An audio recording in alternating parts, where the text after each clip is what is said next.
Shalom, selamat pagi saudara-saudara yang dikasihi Tuhan Yesus Kristus. Selamat berjumpa kembali dalam renungan pada pagi hari ini. Saya mengucapkan salam sejahtera buat saudara semua dimanapun saudara berada. Damai dan sukacita oleh Roh Kudus melimpah senantiasa dalam hati dan kehidupan saudara semua.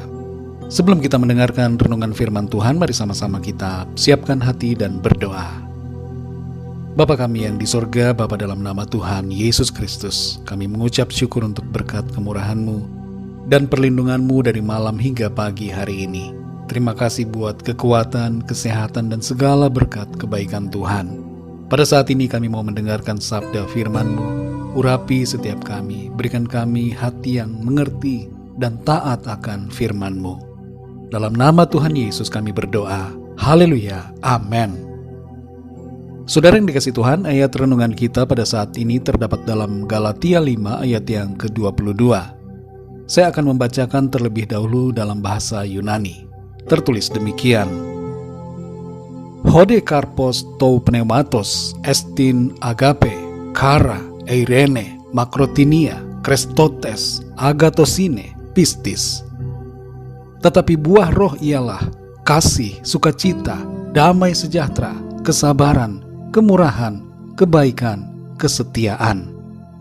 Saudara yang dikasihi Tuhan, salah satu buah roh yang disebutkan dalam ayat ini adalah kesetiaan. Kata kesetiaan di sini dalam bahasa Yunaninya disebut dengan pistis. Pistis mempunyai makna iman atau kepercayaan kepada Tuhan. Namun pistis juga bisa dimaknai dengan kesetiaan, karena iman dan kesetiaan merupakan suatu sikap atau atribut yang mempunyai hubungan erat. Selain itu, memang pistis dalam bentuk adjektifnya ditulis dengan pistos yang bermakna kesetiaan. Orang yang beriman teguh pastilah orang yang setia dalam imannya, sekalipun ada kesukaran atau tantangan, bahkan ancaman terhadap imannya itu. Contoh orang yang setia kepada Tuhan dalam imannya adalah Nuh, yang setia mengerjakan bahtera sampai selesai, walaupun memakan waktu 100 tahun. Ia tidak patah semangat, tidak mundur dalam mengerjakan apa yang menjadi panggilan Tuhan. Selain itu, saudara, Ayub juga adalah contoh orang yang setia dalam imannya. Meskipun penderitaannya begitu hebat, sampai akhirnya ia mengalami pemulihan dari Tuhan. Contoh yang lain lagi adalah para murid Tuhan Yesus yang setia dalam iman mereka sampai akhir hidup mereka, sekalipun mereka harus menjalani aniaya, siksaan, bahkan kematian sebagai martir.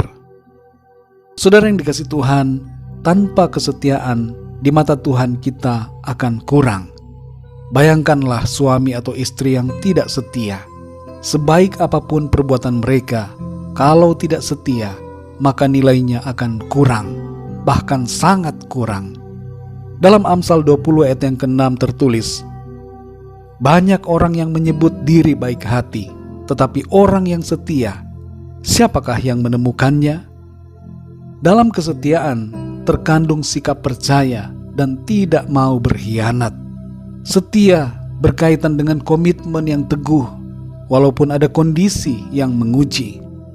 Perlu kita pahami, saudara, bahwa iman dan kesetiaan akan selalu menghadapi ujian. Ujian itu bisa setiap hari kita alami, 7 hari dalam seminggu. Ujian itu ada di sekolah, di kantor, di kampus, di rumah, di gereja, di lingkungan pergaulan kita, di dalam negeri ataupun di luar negeri, di laut, di darat ataupun di udara. Ujian terhadap iman dan kesetiaan akan selalu harus kita hadapi. Seorang hamba yang setia akan terus setia sekalipun tuannya sedang bepergian. Hal ini disebutkan Tuhan dalam perumpamaannya tentang talenta dalam Matius 25 ayat 14-30. Inilah, saudara, ciri seorang hamba Tuhan yang sejati. Saudara dan saya adalah hamba-hamba Tuhan. Kita juga punya status anak-anak Tuhan. Sebagai hamba ataupun anak, kita harus setia kepada Tuhan, setia kepada Bapa kita. Kesendirian tidak akan membuat kita melupakan Tuhan.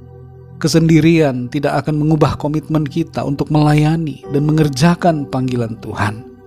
Sekalipun seolah-olah Tuhan tidak mengamati kita, kita akan tetap teguh beriman dan setia bertindak sesuai dengan iman kita. Inilah namanya kesetiaan. Saudara yang dikasihi Tuhan, dalam Mika 6 ayat yang ke-8 tertulis, "Hai manusia, telah diberitahukan kepadamu apa yang baik, dan apakah yang dituntut Tuhan daripadamu, selain berlaku adil, mencintai kesetiaan, dan hidup dengan rendah hati di hadapan Tuhan?" Kita perhatikan di sini saudara, salah satu yang dituntut Tuhan dari kita manusia adalah kesetiaan. Dalam Wahyu 2 ayat 10 bagian akhir tertulis, "Hendaklah engkau setia sampai mati, dan aku akan mengaruniakan kepadamu mahkota kehidupan."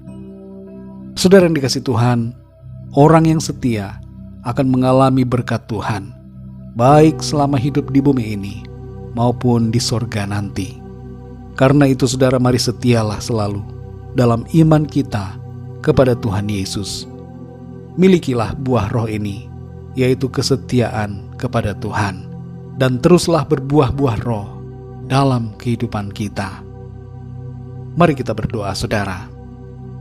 Bapa kami yang di sorga, Bapa dalam nama Tuhan Yesus Kristus, kami bersyukur, berterima kasih untuk firman-Mu yang sudah kami dengar pada saat ini, mengajarkan kepada kami untuk kami setia dalam iman kami kepadamu Tuhan.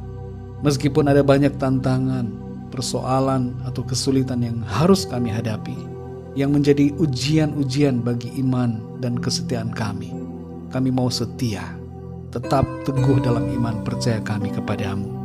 Tolong kami Tuhan, kuatkan kami. Kami tidak mampu dengan kekuatan kami sendiri. Kami butuh pertolongan-Mu ya Roh Kudus.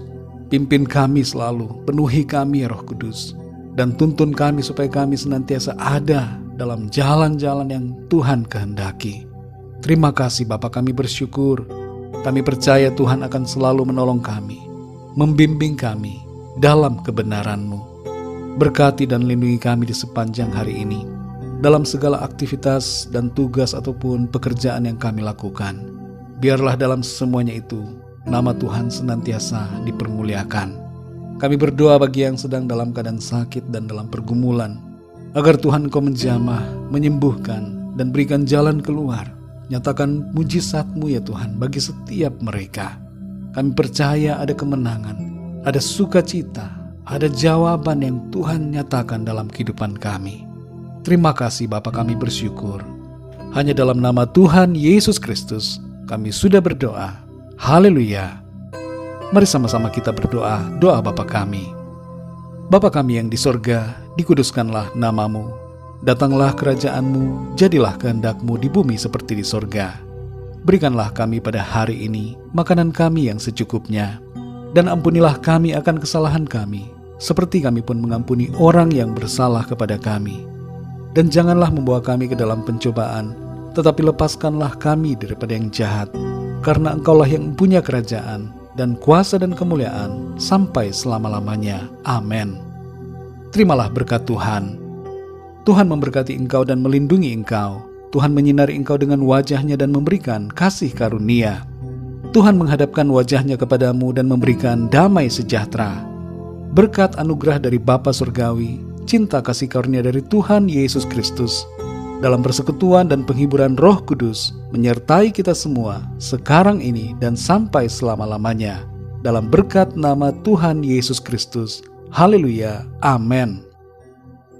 Puji Tuhan, saudara yang dikasihi Tuhan, saya percaya firman Tuhan menjadi berkat dan kekuatan buat saudara semua, dan Roh Kudus akan menolong saudara untuk lebih lagi memahami kebenaran firman Tuhan. Tuhan Yesus memberkati saudara semua. Sampai jumpa dalam renungan yang berikutnya. Haleluya.